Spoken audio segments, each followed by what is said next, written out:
Yo, hai, hello. Selamat datang di channel ini.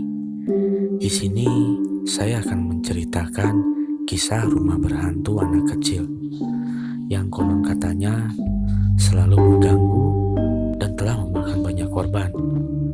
Tapi sebelum itu, jangan lupa like dan subscribe dan aktifkan tanda loncengnya supaya tidak ketinggalan upload video terbarunya.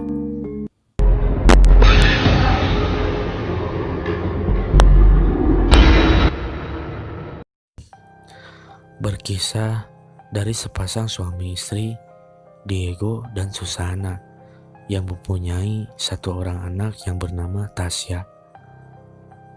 Mereka dikirimi sebuah surat dari Paradila, teman Susana yang sudah meninggal.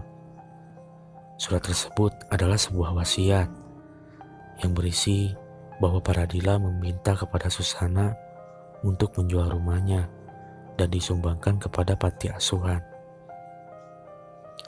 Paradila juga berpesan, sebelum menjualnya, bersihkan dulu rumah itu dari roh-roh jahat, karena sudah memakan banyak korban, termasuk keluarga Padilla yang mati karenanya.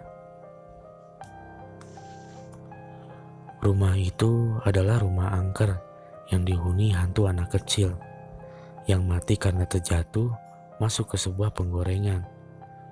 Mayatnya dikubur dengan tidak layak, tepat di belakang rumah itu. Kini, rumah itu dihuni oleh Diego, Susana, dan anaknya Tasya, beserta pembantunya. Mereka berniat tinggal di rumah itu sebelum menjualnya.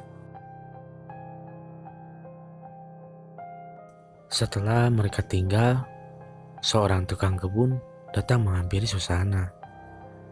Dia menyuruh Susana untuk pergi dari rumah itu. Dia bercerita bahwa dulu istrinya pernah bekerja di rumah itu yang sedang hamil. Istrinya sering diganggu oleh hantu anak kecil, sehingga mentalnya terganggu dan saat melahirkan, bayi dan istrinya mati. Hantu anak kecil itu selalu mengincar anak-anak dan janin.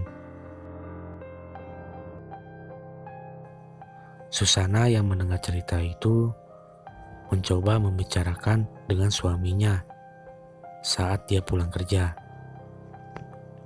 Susana meminta untuk pindah dari rumah itu demi keselamatan anak dan janin yang dia kandung.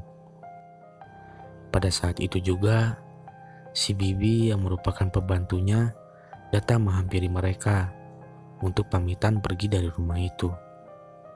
Dia bilang dia tidak kuat tinggal di rumah itu karena sering diganggu oleh hantu pada saat dia bekerja, tepat saat pertama pindah ke rumah itu. Sebenarnya Susana dan Diego juga merasakan diganggu oleh hantu penunggu rumah itu. Dimulai dari anaknya yang ngigo di malam hari, yang hampir loncat dari tangga, terus anaknya yang melayang di atas kasur dan sering kesurupan. Tapi karena wasiat dari Paradila, Diego membujuk istrinya untuk tetap tinggal. Akhirnya Diego memutuskan untuk sementara waktu si Bibi dan Tasya tinggal di rumah yang dulu sampai rumah itu terjual. Suatu hari, Diego dan Susana mengadakan pesta di rumahnya untuk merayakan hari ulang tahun Susana yang ke-27. Mereka mengundang teman-temannya untuk datang ke pestanya. Tapi banyak hal yang terjadi di pesta tersebut. Berawal dari temannya, seorang pria terjatuh dari tangga karena kaget melihat sosok anak kecil dengan muka yang menyeramkan. Disusul dengan seorang wanita yang mati di atas bak mandi karena ulah hantu penunggu rumah itu. Setelah kejadian tersebut, keesokan harinya Diego dan Susana mencari paranormal guna untuk mengusir hantu tersebut. Tapi yang terjadi, hantu itu bukannya pergi, malah merasuki Susana dan mencekik si paranormal hingga tewas.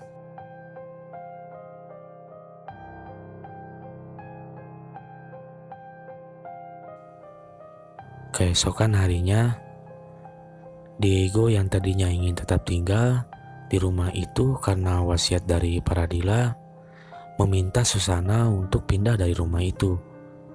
Tapi keadaan jadi terbalik. Kini Susana yang ingin tetap tinggal di rumah itu. Hingga malam tiba, Susana kerasukan lagi. Kini roh tersebut ingin membuat Susana meninggal dengan cara merasukinya dan menyayat dirinya sendiri dengan pisau. Tapi hal tersebut berhasil dihentikan oleh Diego dengan membacakan ayat kursi tepat di telinga Susana.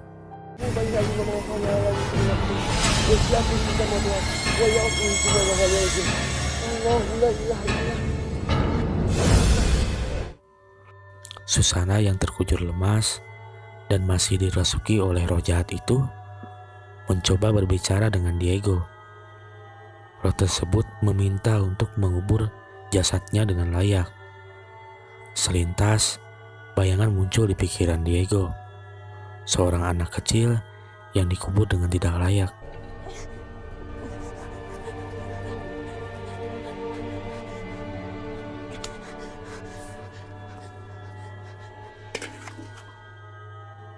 Keesokan harinya, Diego dan Susana yang telah mengetahui letak kuburan hantu anak kecil itu membongkar dan memindahkan jasad tersebut ke tempat yang lebih layak. Setelah itu, akhirnya rumah Paradila terjual. Cerita pun tamat.